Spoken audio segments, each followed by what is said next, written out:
Admiral Sarah Chen stood in the war room, her hands pressed against the metal table.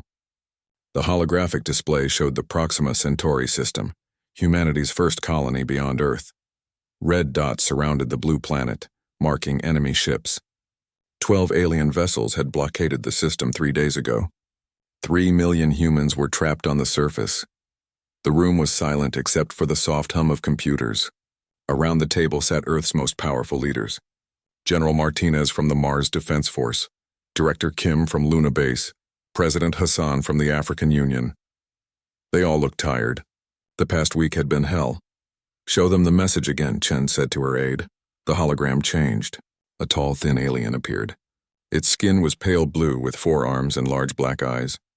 This was Ambassador Zexhai from the Veltar species. The recording had arrived that morning. "People of Earth," the alien's voice was smooth and cold. "The Galactic Consortium offers you one final opportunity. Your species is young. You lack experience in galactic affairs. We offer guidance. Accept our leadership and your colonies will prosper. Refuse and we will take control by force." The alien paused, tilting its head like a curious bird. "You have 72 hours to decide. Choose wisely." The recording ended. The room stayed quiet for a moment. "Guidance," General Martinez spat. "They want slaves." "The Kethvar Empire leads this consortium," Director Kim said, reading from her tablet. "They're the military backbone. 12 species total, all working together. Their combined fleet has over 3,000 ships." President Hassan leaned back in his chair. "And we have what? 200 military vessels?" 237, Chen corrected. "But that's not the real number." The others looked at her. Chen had been quiet during most meetings lately. She spent her time reading classified reports and making encrypted calls. Now she seemed different. Calmer, like she knew something they didn't. "Explain," President Hassan said. Chen touched her tablet. The hologram changed again. Now it showed Earth's solar system. Blue dots marked human ships and stations. There were thousands of them. "The consortium thinks we're weak because we're new to space," Chen said. "They've studied our history.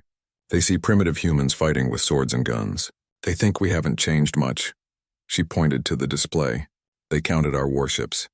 Official military vessels. They ignored everything else. Every cargo ship, every mining vessel, every research station. They don't understand that humans turn everything into weapons." Director Kim frowned. "Our merchant ships aren't military grade." "No," Chen agreed. "But they're built by humans. We put armor on everything. We add weapon mounts to cargo holds. We design every system to be upgraded, because that's how humans think. We prepare for the worst." General Martinez was studying the display. "That mining station near Jupiter. It's bigger than I remembered."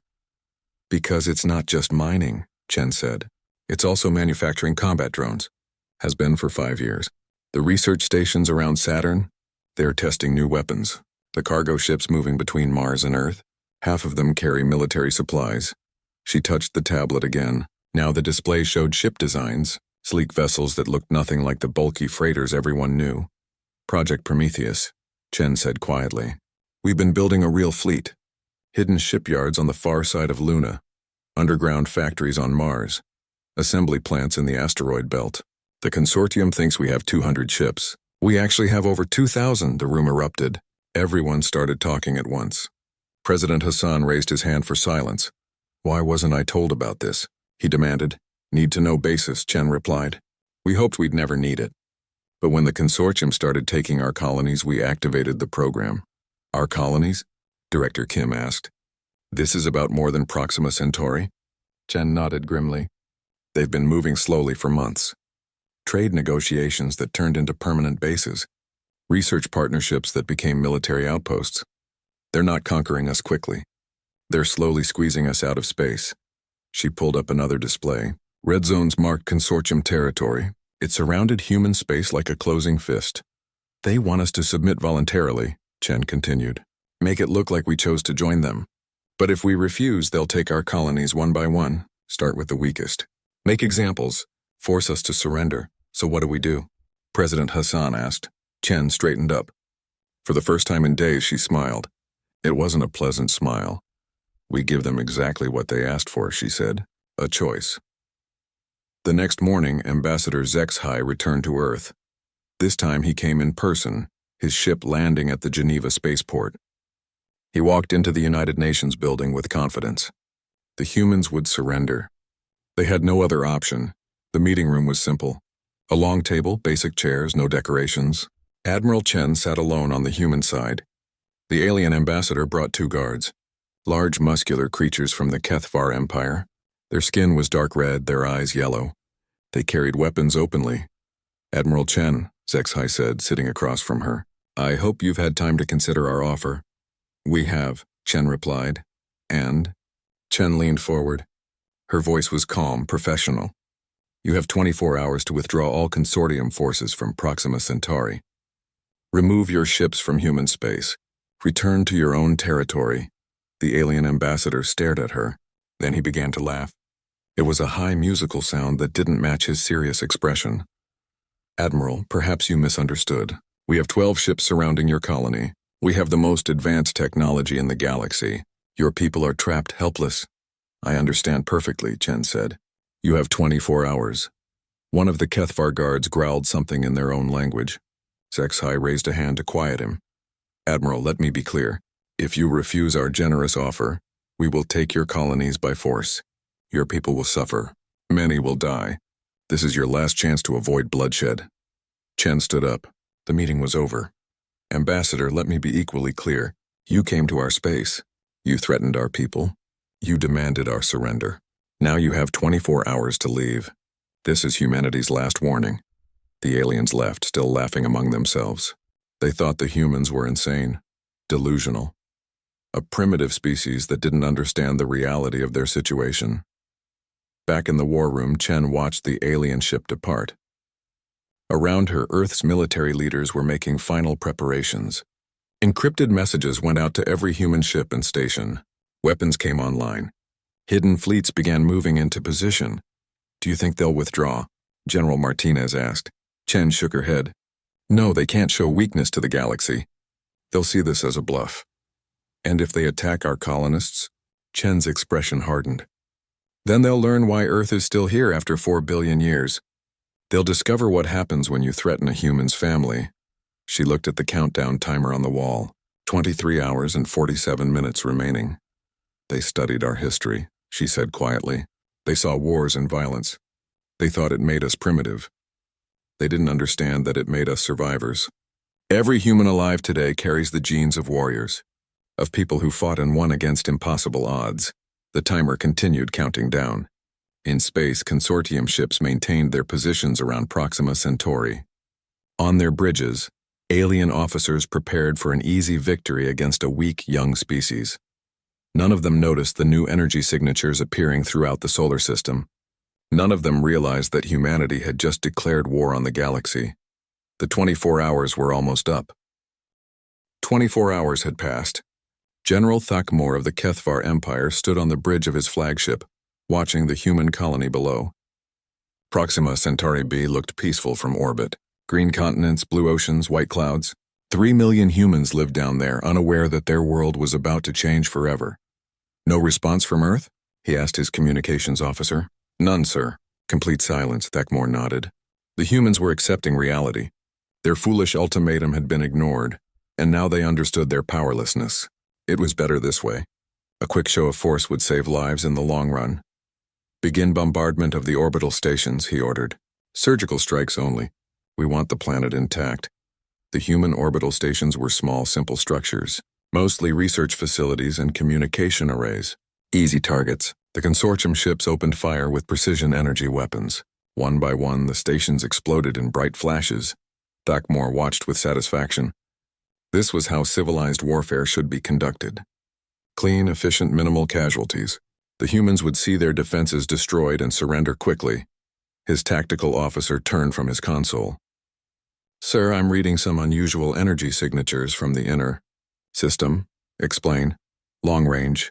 Sensors are detecting massive power buildups near Earth and Mars, much larger than anything in our intelligence reports. Thakmor frowned. Human technology was primitive. Their fusion reactors were decades behind consortium standards. Where could such energy be coming from? Sensor malfunction, he decided. The humans are trying to jam our systems. Continue the attack. Meanwhile, in Earth's solar system, Admiral Chen stood in the command center deep beneath Luna's surface. Around her, hundreds of officers worked at control stations. Holographic displays showed the entire solar system, with thousands of ships and weapons platforms coming online. Proxima Centauri stations are destroyed, reported her aide. Consortium forces are moving to bombardment positions above the colony. Confirmed casualties? Chen asked. 47 dead, over 200 injured. Chen closed her eyes for a moment.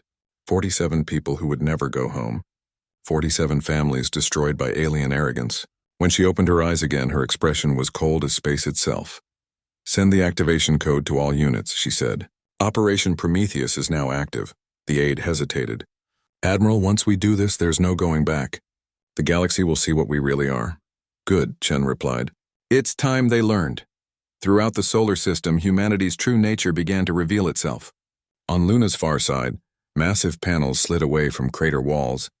Enormous railguns emerged, their barrels pointing toward deep space. These weapons had been built in secret over 5 years, disguised as mining equipment. Around Jupiter, what looked like simple research stations suddenly unfolded like mechanical flowers.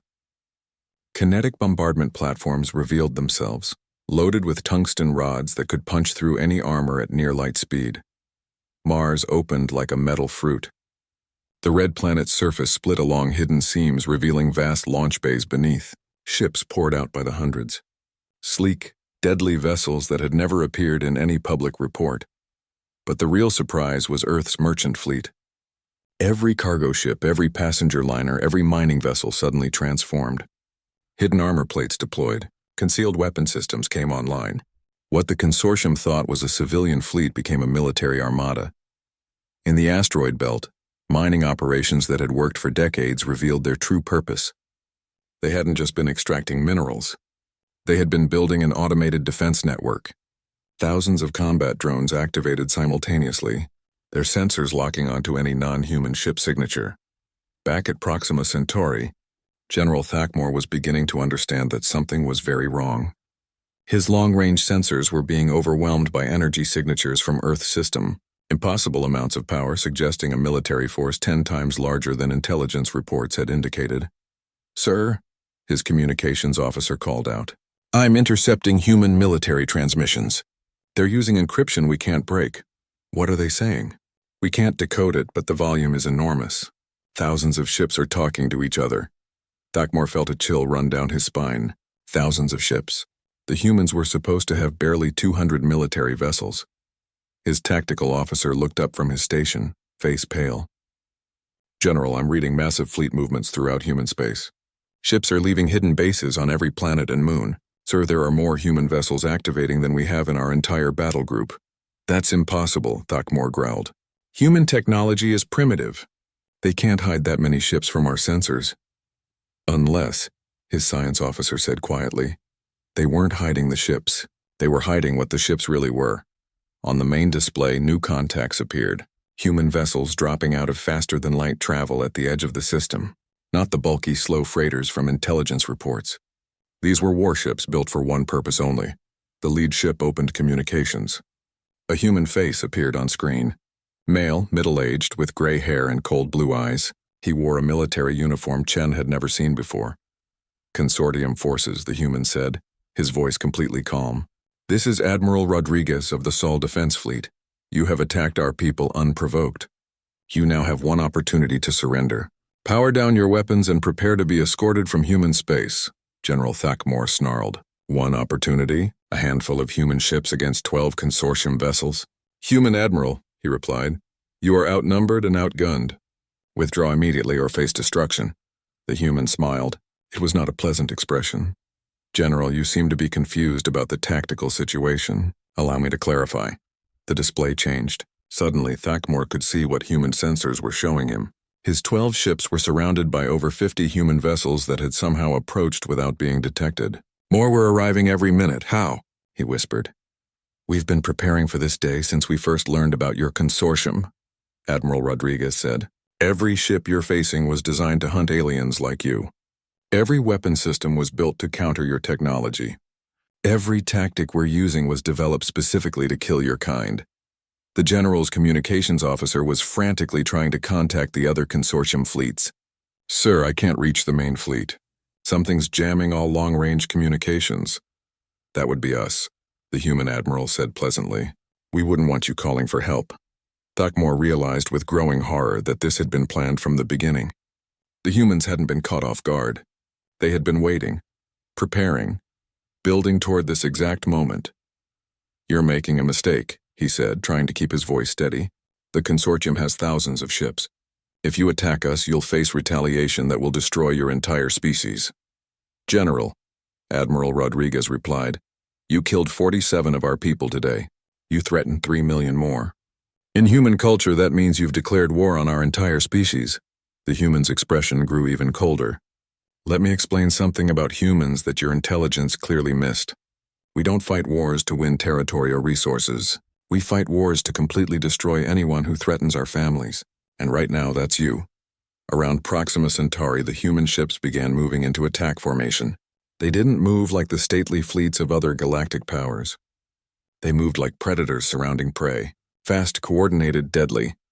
General Thakmor looked at his tactical display, his 12 ships against over 60 human vessels, with more arriving constantly. His weapons were powerful, but the humans had numbers and position. "All ships," he broadcast to his fleet, "prepare for combat. Show these primitives the power of the consortium." Admiral Rodriguez shook his head sadly. "You just made your last mistake, General.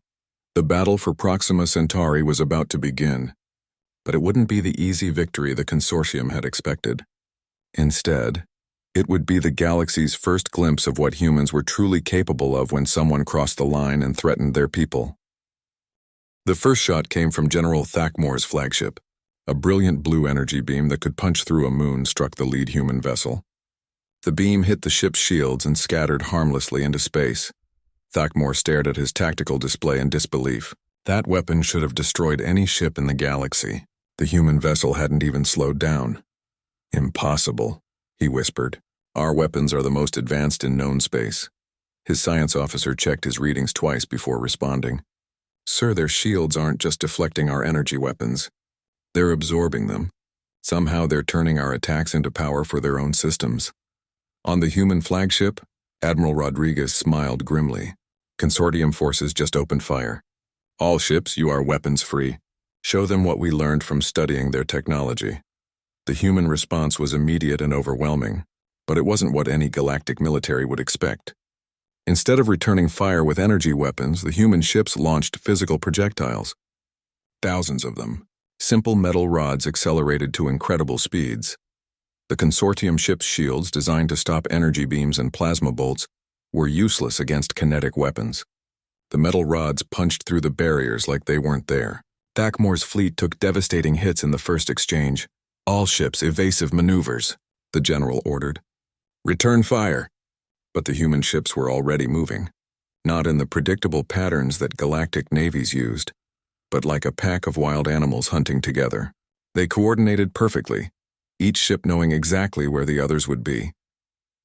Commander Velthak of the consortium destroyer, Swift Death, watched in horror as human tactics unfolded around him. This wasn't civilized warfare. This was something primal and terrifying. "Sir," his weapons officer called out, "they're not following standard battle doctrine. They're attacking from all directions at once." "Then adjust our formations to compensate," Velthak ordered. "I can't, sir. Every time we try to regroup, they anticipate our movements. It's like they can read our minds." What the aliens didn't understand was that humans had been studying their military tactics for years. Every public battle, every training exercise, every strategic document they could access. Human artificial intelligence had analyzed consortium warfare down to the smallest detail. More importantly, humans fought differently than any other species in the galaxy.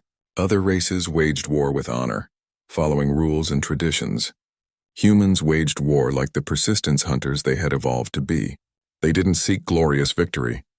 They sought the complete destruction of their enemies. Thakmor's flagship shuddered as another wave of kinetic projectiles struck home. His shields were failing and his armor was cracking under the relentless assault. "Communications," he barked. "Contact the other fleets. Tell them we need immediate reinforcement." "I can't, sir," his communications officer replied frantically. Every time I try to transmit, the humans jam the signal. They're using some kind of adaptive interference that learns from our encryption. Then send a courier ship. All our courier vessels are gone, sir. The humans targeted them first. General Thakmore felt cold fear growing in his chest. The humans weren't just defeating his fleet. They were isolating it completely, cutting off any chance of escape or communication. This level of tactical planning suggested they had been preparing for this exact scenario. Meanwhile, more human ships kept arriving. Not just military vessels, but converted cargo haulers, mining ships, even passenger liners. Every one of them bristled with weapons. The humans had turned their entire civilian fleet into a military force. On his flagship, Admiral Rodriguez coordinated the battle with cold efficiency. His tactical display showed the consortium ships trapped in a steadily shrinking sphere of human vessels. "Admiral," his tactical officer reported, "the enemy is trying to break out toward open space." "Let them try," Rodriguez replied. Hunter Squadron is waiting in that direction. Hunter Squadron consisted of humanity's newest ships, vessels that had never been seen by alien eyes. They were smaller than the consortium warships, but infinitely more deadly, built specifically to hunt down and destroy alien technology. As 3 consortium ships tried to escape, Hunter Squadron pounced. The human ships moved with impossible coordination, their artificial intelligence systems sharing data in real time. They attacked the fleeing vessels from multiple angles simultaneously. The consortium ships returned fire desperately. Their energy weapons struck the human vessels, but instead of causing damage, they seemed to make the ship stronger. The humans had somehow learned to turn enemy fire into fuel for their own systems. Commander Velthak's destroyer was caught between 2 human cruisers. He ordered full power to weapons, preparing to take at least one enemy with him, but when his plasma cannon fired, something impossible happened. The energy beam was absorbed by the human ship's hull and redirected back at his own vessel. "They're using our own weapons against us," he gasped, watching his destroyer tear itself apart with its own firepower. Back on Earth, Admiral Chen monitored the battle from the Luna Command Center. The tactical display showed consortium resistance collapsing rapidly. But she felt no satisfaction. Only cold determination. "Admiral," her aide reported, "we're receiving surrender requests from several enemy vessels." "Denied," Chen replied without hesitation. "They fired on civilians first. No quarter given." "Ma'am, that goes against galactic warfare conventions." Chen turned to face her aide. Her expression was harder than vacuum. "The consortium broke those conventions when they murdered our people. Now they face human justice," the aide understood. This wasn't about military victory. This was about sending a message to the entire galaxy. Anyone who threatened human civilians would face complete annihilation. In space around Proxima Centauri, the last consortium ships were being systematically destroyed. General Thakmore's flagship, the pride of the Cathavar Empire, was surrounded by a dozen human vessels. His shields were gone, his weapons offline, his hull breached in 17 places. Admiral Rodriguez's face appeared on his emergency screen. "General, your fleet is finished. You have one chance to survive this. Tell me everything about consortium military capabilities, fleet positions, weapon specifications, defensive strategies, everything." Thakmore snarled defiance. "I will tell you nothing, human. Kill me and be done with it." "Oh, we're not going to kill you," Rodriguez said with a cold smile. "We're going to send you home. You're going to tell your leaders exactly what happened here. You're going to describe how easily we destroyed your superior technology, and you're going to deliver a message." The human admiral leaned forward, his eyes burning with controlled rage. "Tell the consortium that this was their final warning. Any attack on human civilians, any attempt to conquer our colonies, any act of aggression against our people will result in the complete destruction of their fleets and the bombardment of their homeworlds." "You're bluffing," Thakmore gasped. "You don't have the ships to threaten the entire consortium, don't we?" Rodriguez asked. "General, how many human vessels did you count in this battle?" Thakmore checked his tactical display. The numbers were staggering. Over 200 human ships had participated in the destruction of his fleet. Where had they all come from? "Impossible," he whispered.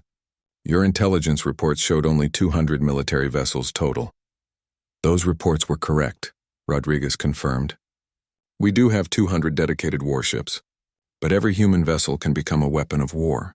Every cargo hauler, every mining ship, every research vessel. We've been preparing for this war since first contact with galactic civilization.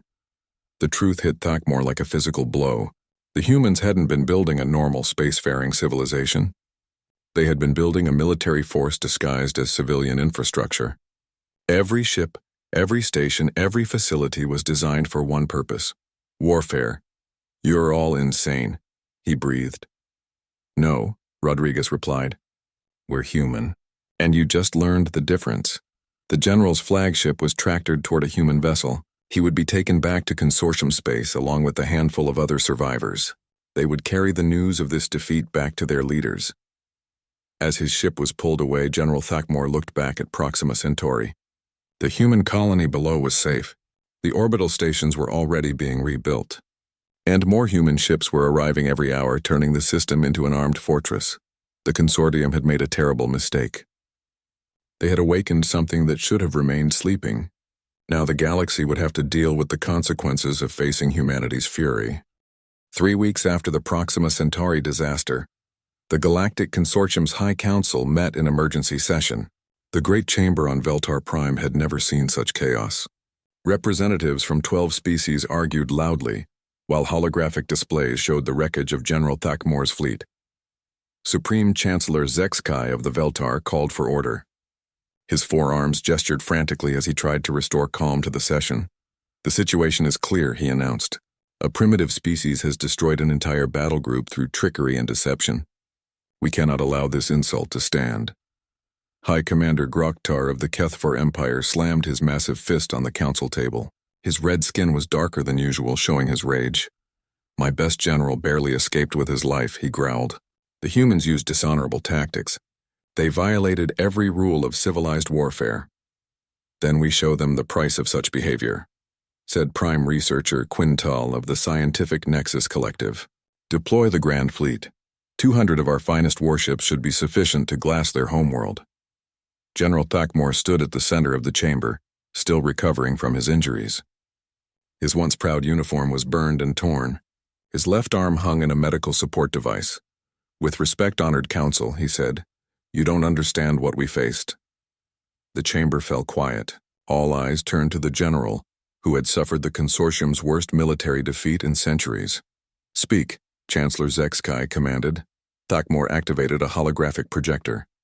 The battle around Proxima Centauri played out in miniature above the council table. The assembled aliens watched their fleet being systematically destroyed by human forces. "They didn't defeat us through superior technology," Thakmor explained. "They defeated us through superior understanding of warfare itself. Every move we made they had already planned for. Every tactic we used they had already countered." He manipulated the display, highlighting specific moments in the battle. "Look at their coordination. Perfect timing across dozens of ships. No delays, no confusion, no hesitation. They fought like a single organism." Commander Velthak, one of the few other survivors, stepped forward. "The humans turned our own weapons against us. Somehow they had learned to absorb our energy attacks and redirect them. It was like fighting our own reflections." High Commander Groktar snorted dismissively. "Impossible. No species has ever developed such technology." "Because no species has ever needed to," Thakmor replied. "We fight with honor, using established tactics and recognized strategies. The humans fight like wild animals. They use every advantage, exploit every weakness, ignore every convention." He paused, remembering the cold fury in Admiral Rodriguez's eyes. "They don't wage war to win territory or gain resources. They wage war to completely destroy anyone who threatens their people." The council chamber buzzed with nervous conversation. Several representatives looked uncomfortable with these revelations. Prime Researcher Quintal examined the tactical data. "Even if this is accurate, they're still just one species. Our combined fleets number in the thousands. Raw numbers must eventually prevail. Will they?" Thakmor asked. "How many ships do we think the humans have?" "Intelligence estimates 200 military vessels," Chancellor Zexkai replied. Thakmor laughed bitterly. "I counted over 200 ships in that single battle. And more kept arriving. Every cargo hauler, every mining vessel, every civilian transport had been converted into a weapon of war." He manipulated the display again, showing the human fleet composition. "They don't separate military and civilian infrastructure. Every human in space is a potential combatant. Every human facility is a potential fortress.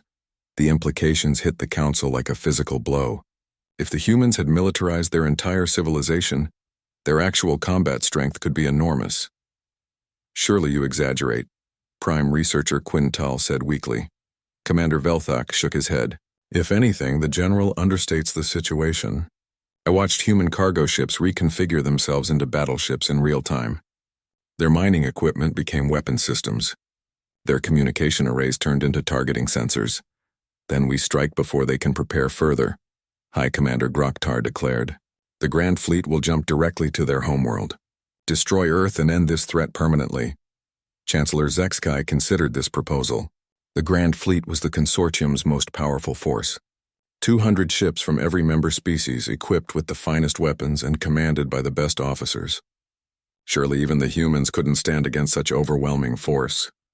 Very well, he decided. High Commander Groktar will lead the Grand Fleet to Earth.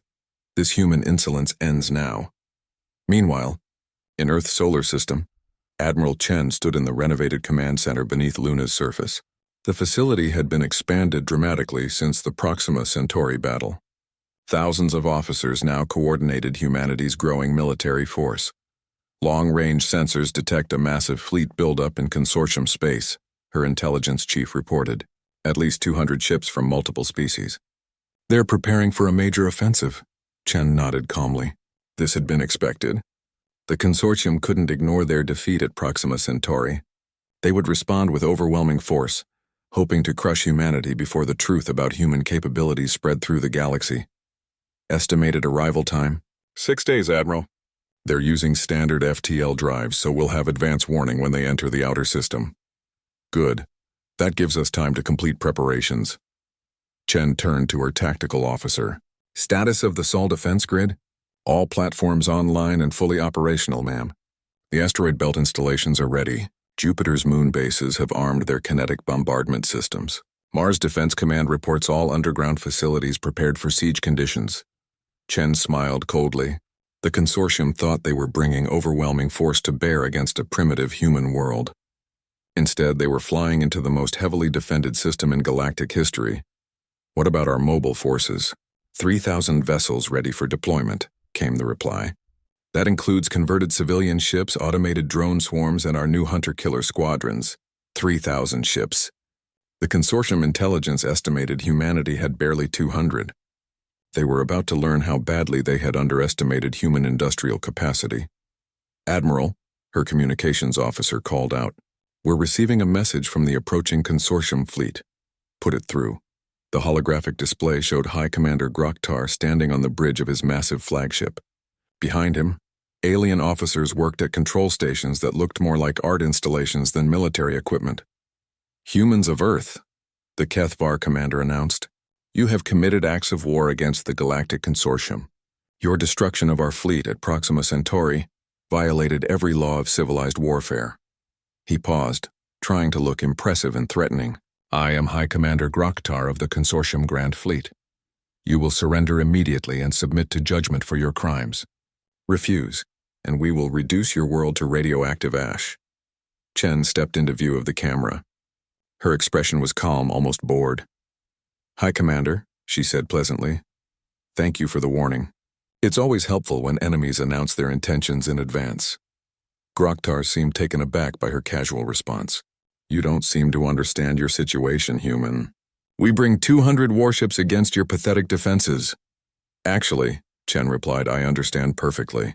You're bringing 200 ships into a system defended by over 3,000 human vessels, supported by the largest network of automated defenses ever constructed. The alien commander laughed harshly. Impossible. Our intelligence clearly shows you have minimal military capability. Chen's smile grew wider.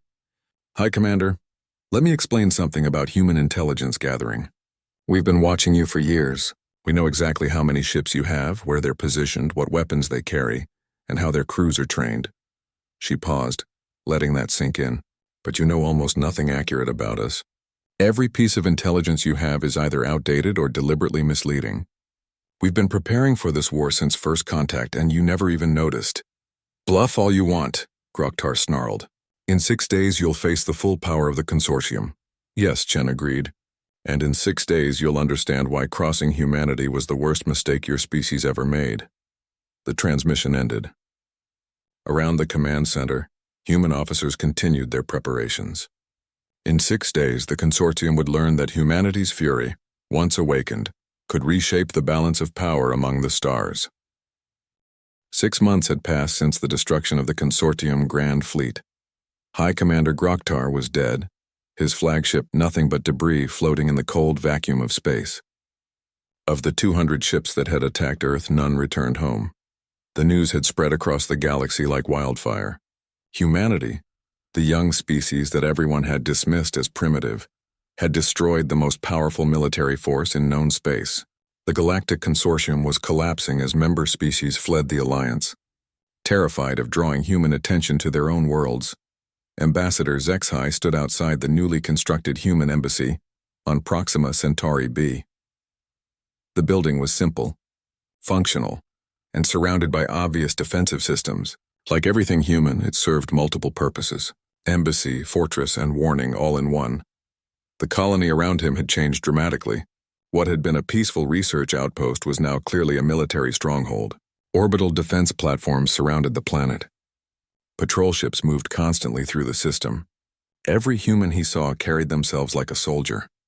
He was escorted inside by 2 human guards. They were polite but alert, their eyes constantly scanning for threats. The ambassador noticed they moved with the fluid grace of predators, never relaxing their vigilance. Admiral Chen waited for him in a simple conference room. She sat alone at a metal table, reviewing reports on a tablet. When he entered, she looked up and gestured for him to sit across from her. "Ambassador," she said calmly, "thank you for coming." HFY settled into the uncomfortable human chair. His forearms folded nervously as he tried to find words for what he needed to say. "Admiral Chen," he began, "I come representing the remaining members of the consortium. We wish to discuss terms. Chen raised an eyebrow. "Ambassador, you're not in a position to negotiate terms. Your military is destroyed. Your alliance is dissolved. Several of your member species have already established separate diplomatic relations with humanity." The alien's pale blue skin grew even paler. "Please, Admiral, you must understand. When we first encountered your species, we made errors in judgment. We thought you were less than you are." Chen leaned back in her chair. "You thought we were weak, easy prey, a young species that could be conquered or absorbed without significant resistance." "Yes," HFY admitted. "We were wrong. Catastrophically wrong. You studied our history," Chen continued. "You saw centuries of warfare and conflict. What did you conclude from that?" The ambassador shifted uncomfortably. "That you were violent primitives, barely civilized. We thought your tendency toward aggression made you dangerous to yourselves but ineffective against advanced species." Chen nodded. "And now?" "Now we understand that your history made you the most effective warriors in the galaxy. Every human alive today carries the genes of survivors. Your entire species was forged by millions of years of competition on a death world. Earth isn't a death world, Ambassador. Earth is a garden paradise compared to some planets we've surveyed. The difference is that we evolved there. We adapted to become the apex predator of our entire ecosystem." HFY thought about the reports he'd read. Humans had conquered every environment on their planet. Land, sea, air, even the frozen poles. They had eliminated or domesticated every other large predator. They had turned the entire world into their territory. "What frightens us most," he said quietly, "is how easily you hide what you are. For decades, we thought we were dealing with peaceful traders and explorers. We never suspected you were building the largest military force in galactic history." Chen's expression remained neutral. "We told you the truth, Ambassador. We are traders and explorers, but we're also human. Those aren't contradictory concepts." She activated a holographic display showing human expansion since the consortium's defeat. New colonies sprouted throughout previously neutral space. Trade routes now protected by obvious military escorts. Research stations that were clearly designed as forward military bases. Every human colony is a fortress, Chen explained. Every human trade ship is a potential warship. Every human research station is a military outpost. We don't separate civilian and military functions because we can't afford to. That's what it means to be human in a hostile galaxy. But surely you don't see all other species as enemies? HFY asked desperately. Of course not. We have excellent relations with the Andrari Republic and the hegemony of free worlds. Both species approached us with respect and honest intentions. We responded in kind. And those who don't? Chen's eyes grew cold. Those who threaten human civilians learn what happened to your grand fleet. The ambassador pulled up his own datapad, showing star charts of local space. Red zones marked areas where consortium forces had once operated. All of them were now empty or occupied by human settlements. You've taken control of 17 star systems that once belonged to consortium members, he noted. We've established colonies in 17 systems that were abandoned when their former occupants fled, Chen corrected. If they want those worlds back, they're free to try to take them. The implication was clear. Any attempt to reclaim those systems would result in the same fate as the consortium fleets. What do you want from us now? Zexai asked. It was the question that had haunted him during the long journey to this meeting. Chen considered her answer carefully. Nothing, Ambassador. We never wanted anything from the consortium except to be left alone. You forced this conflict by attacking our people. Then you'll allow us to rebuild, to form new alliances? Of course. But understand the new reality. Humanity is no longer a junior species seeking galactic acceptance. We've taken our place as one of the major powers. Anyone who forgets that does so at their own peril. She stood up, indicating the meeting was over. You're free to return to what's left of consortium space. Tell your leaders that humanity bears no grudge against species that leave us in peace, but also tell them what happens to those who cross the lines we've drawn. Zexai rose on unsteady legs. And if someone does cross those lines again? Chen walked to the window, looking out at the fortified colony beyond. Human children played in parks protected by defensive barriers. Human families went about their daily lives under the watchful eyes of orbital weapons platforms. Ambassador, she said without turning around, the consortium learned the price of threatening our civilians. Your grand fleet learned the cost of attacking our colonies. If someone is foolish enough to target our homeworld... She paused, her reflection visible in the reinforced glass. Well, I hope for their sake that never happens. The ambassador left without another word.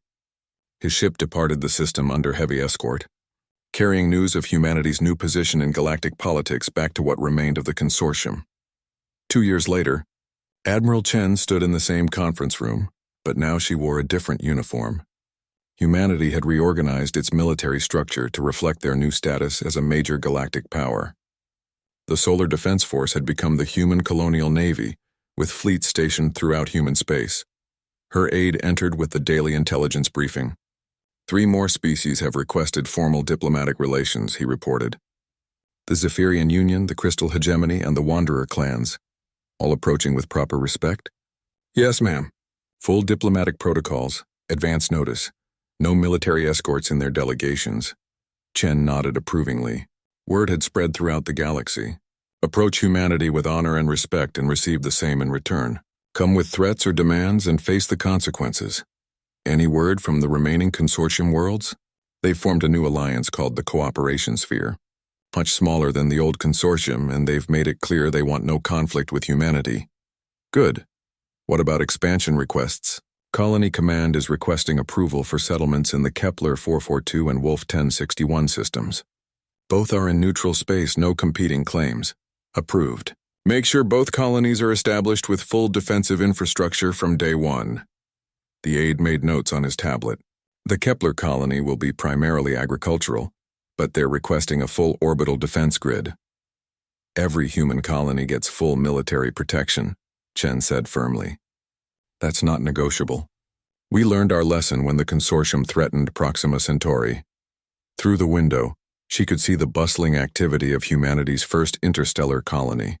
Ships came and went constantly, carrying trade goods, colonists, and military supplies. The orbital stations gleamed in the system's twin suns, their weapons systems clearly visible to anyone who cared to look.